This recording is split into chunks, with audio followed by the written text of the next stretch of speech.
네, 국제유가 상승세가 무섭습니다. 이 서부 텍사스산 원유 가격은 올 초 대비 무려 50% 가깝게 올랐습니다.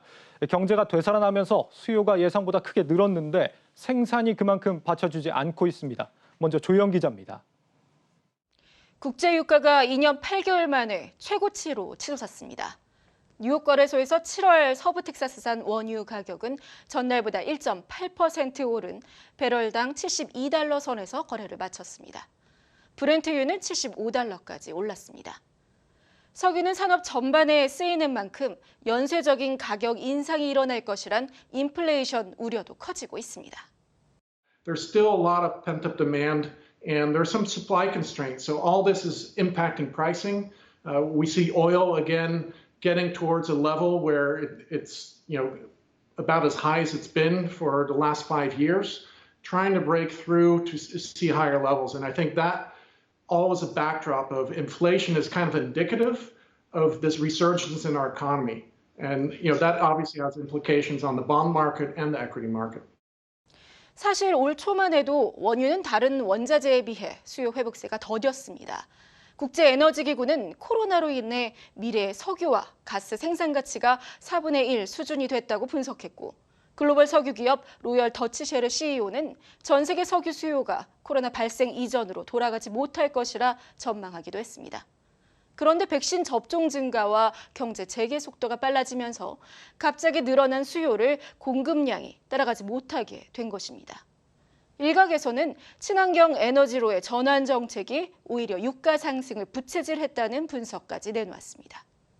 세계 최대의 석유 트레이더로 꼽히는 트라피구라의 제러미 위어 회장은 세계가 청정에너지로 도약하지 못하고 자동차도 완전한 전기차 시대로 들어서지 못한 상황에서 석유 개발 투자가 갑자기 줄어 공급 불안을 야기하고 있다고 진단했습니다. 실제로 지난해 세계 정유사들의 원유 채굴 비용은 3,300억 달러, 2014년의 절반 수준으로 떨어졌습니다. 바이든 대통령이 알래스카 원유 시출을 중단하는 등 친환경 정책에 박차를 가하면서 엑손모빌, 쉐브론 같은 석유 회사의 외부 투자 유치가 어려워진 탓입니다. 여기에 유가 상승의 범퍼 역할을 하던 미국의 셰일 업체들이 지난해 줄줄이 파산 위기를 겪으면서 과거만큼 생산 확대에 적극적으로 나서지는 않는 상황입니다. 전문가들은 유가 100달러도 충분히 가능한 시나리오라고 말합니다. 골드만삭스는 80달러, JP모건은 연내 배럴당 100달러까지 급등할 수 있다고 예상했고, 트라피구라와 비톨, 글렌코어 등 글로벌 원자재 거래 기업들은 100달러를 돌파할 것이라 입을 모았습니다. 월가의 스타 투자자인 리치 번스타인은 원유 시장이 비트코인보다 훨씬 저평가된 가장 싼 시장이라며 투자를 권했고, 선물 전문 투자 회사인 리게링은 지금의 원유 수급 부족이 또 다른 석유 파동으로 이어질 수 있다고 전망하기도 했습니다. 한국경제TV 조연입니다. 네, 유가 급등은 투자자의 관점에서는 호재가 되는 부분도 있습니다. 이 원유 관련 투자 상품들이 요즘 높은 수익률을 기록하고 있는데 관건은 지금의 상승세가 앞으로 얼마나 더 지속될 것인가 하는 점입니다. 이어서 정경준 기자입니다. 대표적인 원유 관련 상품인 원유 ETN. 유가 급등세와 맞물려 해당 상품의 연초이후 수익률은 30%를 웃돌고 있습니다. 서부 텍사스산 원유 선물 등을 기초자산으로 하는 원유 관련 상장지수 펀드 역시도 연초 이후 30%가 넘는 수익률을 기록 중입니다. 다만 이들 상품 대부분은 원유 선물을 기초자산으로 하고 있는 만큼 롤오버 비용 등이 발생하는 구조입니다.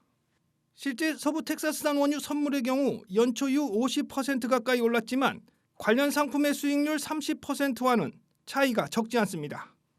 증권업계 관계자는 상품 구성에서 실제 얼마만큼 원유를 채워넣고 있는지 봐야 하는데 그런 점들을 감안하면 국제유가와 투자 상품의 수익률 간 괴리가 발생할 수 있다고 말했습니다. 정제 마진을 고려해 정유주에 직접 투자하는 것도 국제유가 상승 시기에 대응하는 또 하나의 방법입니다. 하지만 인도 등 일부 신흥국을 중심으로 여전히 코로나 확산세가 계속되고 있고 각각의 개별 기업 리스크 등을 챙겨야 한다는 점은 부담 요인입니다.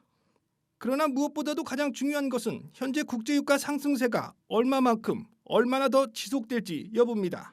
큰 변수만 없다 그러면 80불대 중반에서 90불대 사이까지는 지금 트라이가 될 것으로 지금 예상을 하고 있고요. 그 이후 오펙 플러스라고 하는 그 국제산유국 협회 협의회에서 본격적인 양산 체제에 도입할 수가 있는데 급작스러운 유가 폭락이 좀 발생이 될 수가 있어서 그거는 좀 주의가 좀 필요할 것 같습니다. 코로나 이후 산유국들의 감산 합의 이행이 내년 3월 말로 종료되는 만큼 본격적인 양산 체제로 접어들 경우 글로벌 수요의 6%가 넘는 물량이 나올 가능성이 있다는 설명입니다. 한국경제TV 정경준입니다.